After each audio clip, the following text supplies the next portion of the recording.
दोस्तों, जिनको पढ़ना पसंद है उसके पास सब कुछ है। बहुत बड़े विद्वान ने कहा, विलियम गॉडविन ने, और सच्चाई भी है दोस्तों। अब ये भी सच्चाई, ये भी एक विद्वान ने कहा है कि जिस इंसान को पढ़ने का शौक़ है, जिसका पढ़ना हॉबी होता है, वो जीवन में 1000 जीवन जीता है, और जिसको पढ़ने का शौक़ नहीं, वो तो केवल एक ही जीवन जीता है।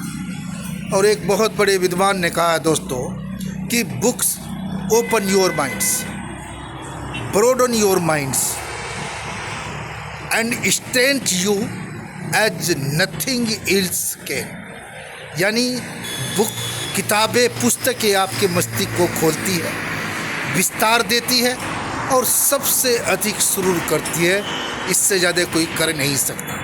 और जीवन में जिसको पढ़ने का शौक़ होता है, चाहे अखबार हो, नोवेल हो, पुस्तकें हो, अपना सिलेबस हो, यानी उसको पुस्तक पढ़ने का शौक़ है, तो उसके पास दोस्तों सब कुछ है। इससे अच्छी हॉबी हो नहीं सकती, क्योंकि पढ़ने से ज्ञान अर्जित होता है, पढ़ने से इंसान अनुशासन सीखता है, पढ़ने से आपके अंदर आत्मविश्वास होता है। और शिक्षा तो बाबा साहब ने भी कहा कि शिक्षा वो शेरनी का दूध है, जो पीता है गुर्राता अपना अधिकार पा के रहता है। इस पृथ्वी पर शिक्षा से बड़ा कोई अच्छी चीज़ हो ही नहीं सकती। अगर हमें इसकी आदत पड़ जाती है, इसको अपना शौक़ बना लेते हैं, तो निश्चित रूप से सारी दुनिया की खुशी केवल पढ़ने से है। इसलिए सच कहा है कि जिसको पढ़ने का शौक़ है उसके पास सब कुछ है। ये हमें अपने माइंड के अंदर बिठा लेना चाहिए।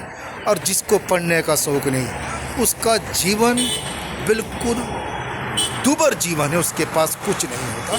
तो अपनों को भी, अपने बच्चों को भी पढ़ने की आदत डालिए, ताकि धीरे धीरे वो पढ़ाई की तरफ उनका माइंड चला जाए और वो जीवन में एक फॉर्मूला अपनाए कि जिसको पढ़ने का शौक़ है दोस्तों, उसके पास सब कुछ है।